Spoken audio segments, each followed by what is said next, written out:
Olá, viva, boa tarde, já é sexta-feira e esta é a última edição do África Hoje. Acompanhe os destaques.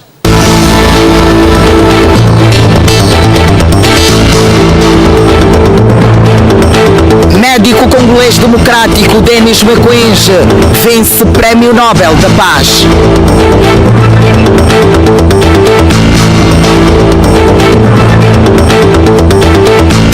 Feridos é o balanço da colisão entre dois comboios na África do Sul.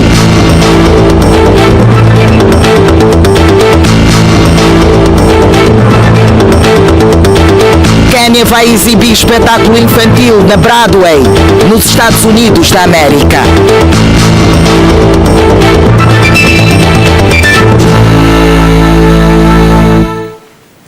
Mais uma vez, boa tarde. O médico congolês democrático Denis Mukwege e a ativista iraquiana dos direitos humanos, Nadia Murad, foram distinguidos pelos esforços empreendidos para acabar com a violência sexual nos países em guerra. O anúncio dos vencedores foi feito na manhã desta sexta-feira em Oslo, na Noruega. Denis Mukwege especializou-se no tratamento de mulheres que foram violadas durante a Guerra Civil no Congo Democrático.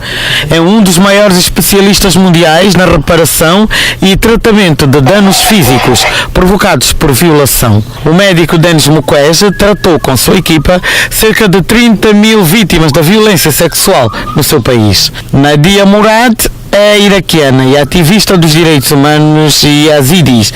Foi vítima de violência sexual em 2014, quando o Daesh invadiu a aldeia onde vivia. Ela conseguiu escapar após 3 meses de cativeiro e violência.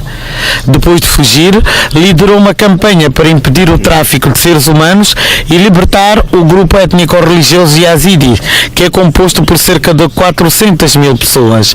As crenças deste grupo misturam componentes de várias religiões antigas do Oriente Médio. Estima-se que 3 mil garotas e mulheres yazidis foram vítimas de estupro e outros abusos por parte dos extremistas no Iraque. A violência sexual foi sistemática e fazia parte de uma estratégia militar empregada pelos terroristas contra minorias religiosas. A presidente do Comitê Norueguês do Nobel, Berit Reiss-Andersen, afirmou que a edição deste ano do Nobel pretende enviar a mensagem de que as mulheres, que constituem a metade da população, são usadas como armas de guerra e precisam de proteção, e que os responsáveis devem ser responsabilizados e processados por suas ações. Mais de 90 mil santomenses estão preparados para votar domingo nas eleições legislativas, no qual concorrem 7 formações políticas. Segundo o presidente da Comissão Eleitoral Nacional, estão inscritos na base de dados 97.342 eleitores que vão votar nas eleições legislativas, autárquicas e regionais a 7 de outubro em São Tomé e Príncipe. A Ilha do Príncipe, que tem um estatuto político-administrativo, 5.174 eleitores, vai eleger um governo e uma Assembleia Regional. A missão de observação eleitoral da Comunidade dos Países de Língua Portuguesa chegou esta quinta-feira à cidade de São Tomé para acompanhar a votação. A equipa, chefiada pelo antigo ministro dos Negócios Estrangeiros de Timor-Leste, Zacarias Albano da Costa, vai acompanhar o encerramento da campanha eleitoral, o dia da eleição e o apuramento parcial a 9 de outubro. Ultimam-se os preparativos nos Camarões para as eleições presidenciais marcadas para domingo próximo. O presidente cessante Paul Biya lidera as sondagens e tudo indica que será reeleito. A agitação política tomou conta dos Camarões antes das eleições presidenciais deste domingo. Estima-se que 7 milhões de pessoas votem nos 9 candidatos apurados para esta corrida à presidência do país. Os apoiantes candidatos presidenciais estão animados com as próximas eleições. O presidente cessante Paul Biya está apostado na sua experiência para permanecer no cargo. Estas eleições têm lugar num momento difícil para os Camarões. A violência atingiu o pico nos últimos meses nas 2 regiões separatistas que falam inglês. Sabemos que temos 2 regiões do país em conflito, mas estamos a tentar resolver o problema conversando juntos, porque nenhuma violência ajuda em nada. Faltam cerca de 4 dias para as eleições presidenciais nos Camarões e a maioria dos eleitores apoia o candidato partido no poder, segundo as últimas sondagens. Se o nosso presidente Paul Biya vencer, será muito bom para os camaroneses, disse esta eleitora. Paul Biya tornou-se presidente dos Camarões em 1982 e foi reeleito em 6 ocasiões. Em 1984, 1988, 1992, 1997, 2004 e 2011.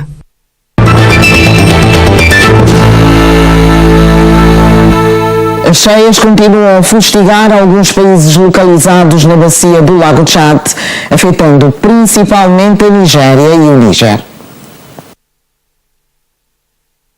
As enchentes fizeram pelo menos 200 mortos em 12 estados da Federação Nigeriana, enquanto o Níger registrou mais de 40 óbitos.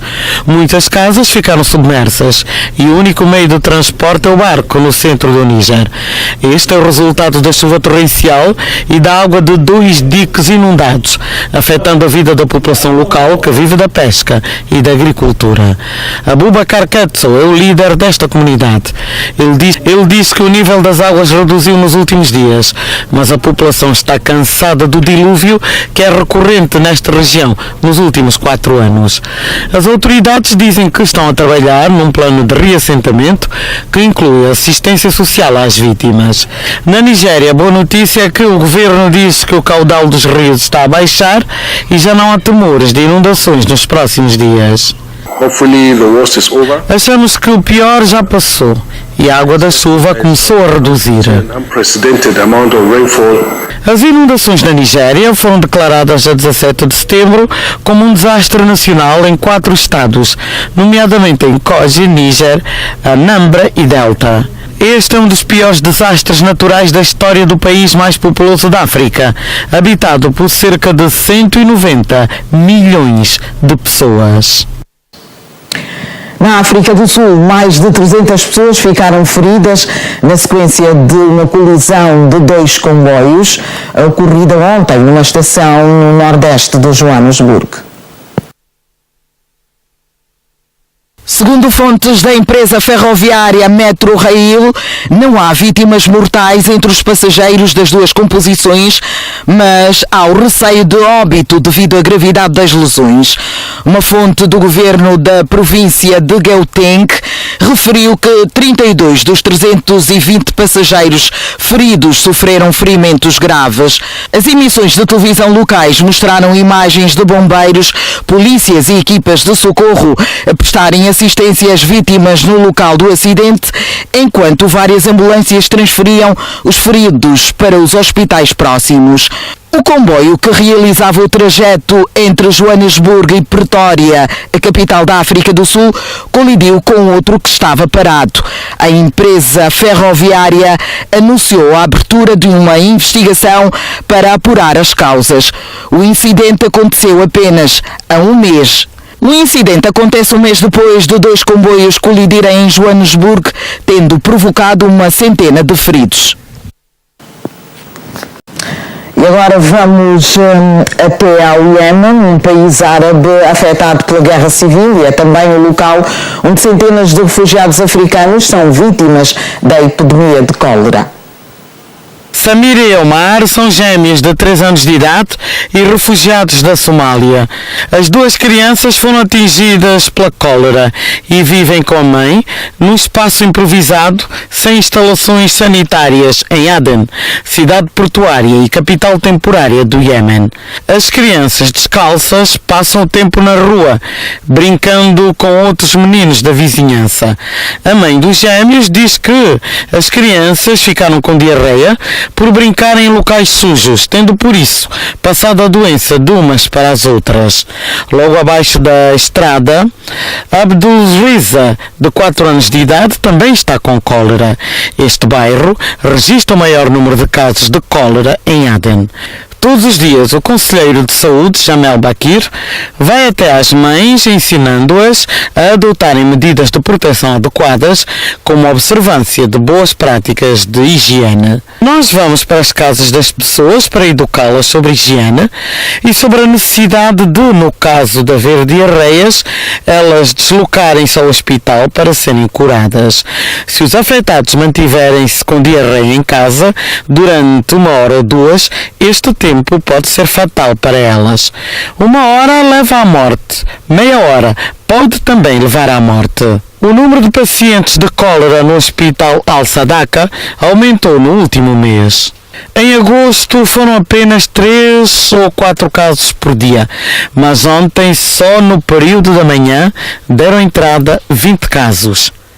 O principal problema é a falta de água. Não há água potável disponível. Mais de 1 milhão de pessoas sofreram de cólera no país entre 2016 e 2018. Cerca de 2.400 delas morreram. O Iêmen, devastado pela guerra, está assim a enfrentar o mais severo surto de cólera nos tempos modernos e especialistas temem que a situação possa piorar. Segundo as Nações Unidas, cerca de 275 mil pessoas foram vacinadas contra a cólera no início deste ano, apenas em Aden. No entanto, a taxa de infecção das pessoas está a aumentar e casos de cólera também estão a ser registados em áreas antes não afetadas. Desafiando ainda mais a situação está o estado deplorável das instalações de saúde no país. Em junho passado, um novo centro de tratamento de cólera foi atingido por um ataque aéreo. Uma economia em dificuldades forçou muitos hospitais a encerrar as suas portas em todo o país ou a trabalhar em condições mínimas, como a ala do câncer infantil. Temos escassez de enfermeiros, não temos médicos suficientes. A guerra afetou totalmente todos os aspectos da nossa vida. O preço de tudo por aqui, por causa dessa crise, está a aumentar cada vez mais. A maioria dos pacientes não consegue terminar o tratamento de quimioterapia porque não pode pagar ou simplesmente não pode ter acesso a ele. Você vem aqui e não há remédios, não há agulhas. Você viu como o chão deste lugar está sujo e cheira muito mal. Nem o elevador conseguem consertar. As ONGs dão dinheiro, mas nós não sabemos para onde vai esse dinheiro. Ele não chega até nós. A boa notícia é que o atendimento e a consciencialização sobre a cólera estão a melhorar em todo o Iêmen, mas a assistência médica tornou-se em geral uma das vítimas mais prejudiciais da guerra que assola aquele país.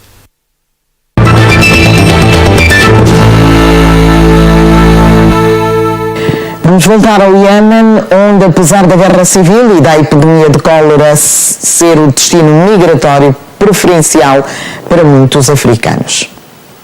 O Iêmen há muito que é considerado o ponto de trânsito para migrantes e refugiados que fogem da África Oriental, muitos dos quais estão a tentar escapar da fome e da violência para encontrar oportunidades de uma vida melhor em países do Golfo.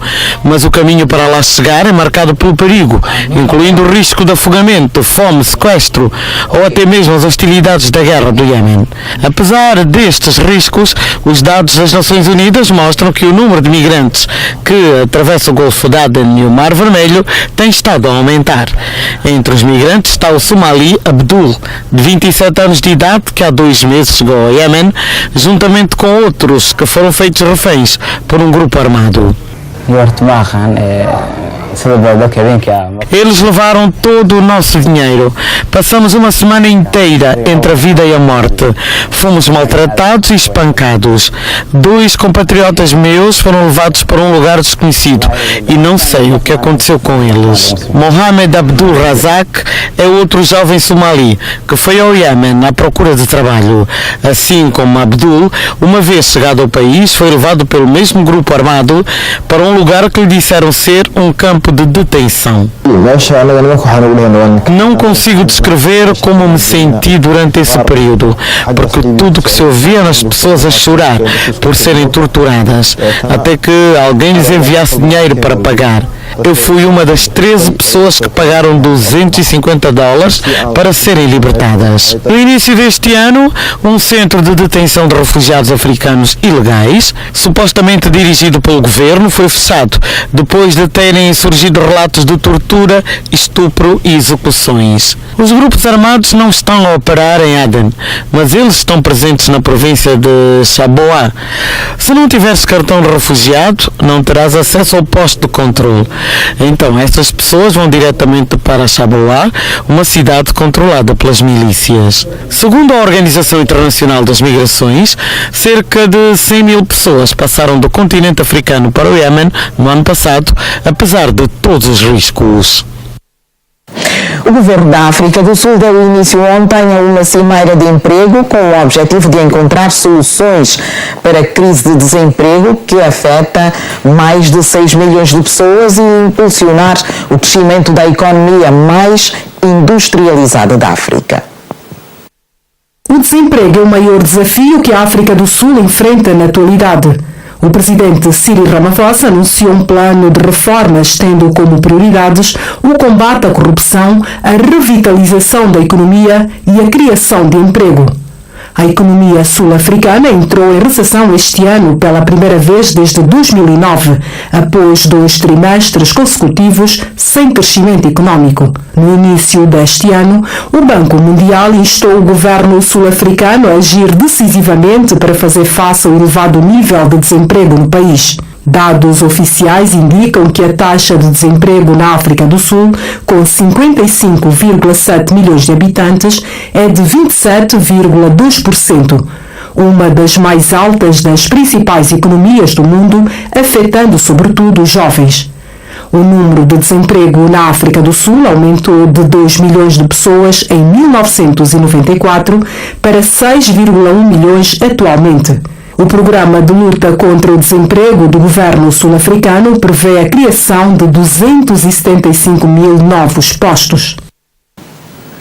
Um espetáculo infantil queniano denominado Tinga Tinga será exibido nos próximos dias na Broadway, em Nova York.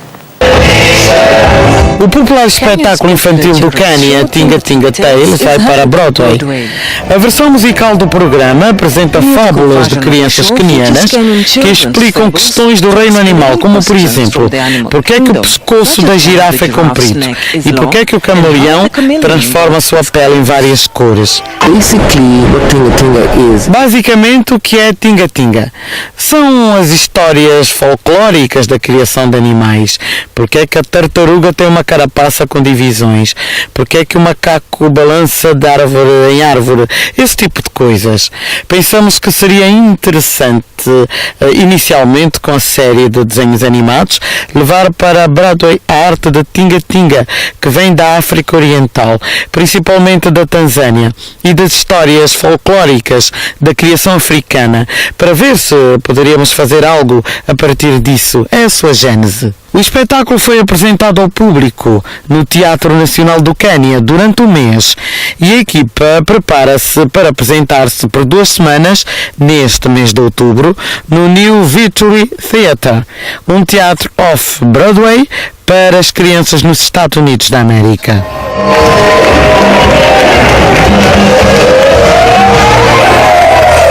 Fizemos este show tipo rock and roll numa grande tenda há 2 anos e enviamos para alguém na Broadway.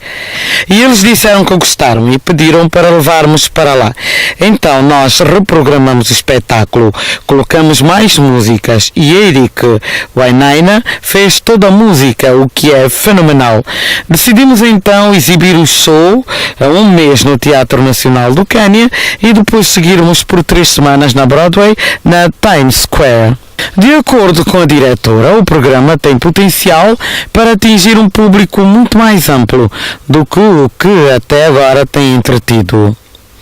Tinga Tinga é baseado no desenho animado de Claudia Lloyd, vencedora do prémio BAFTA, e Eric Wainaina, cantor e compositor queniano, que também representa os principais vocalistas do Quênia.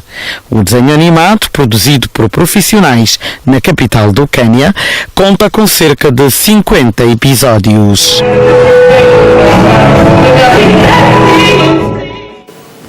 Está assim concluída a edição última da semana do África Hoje.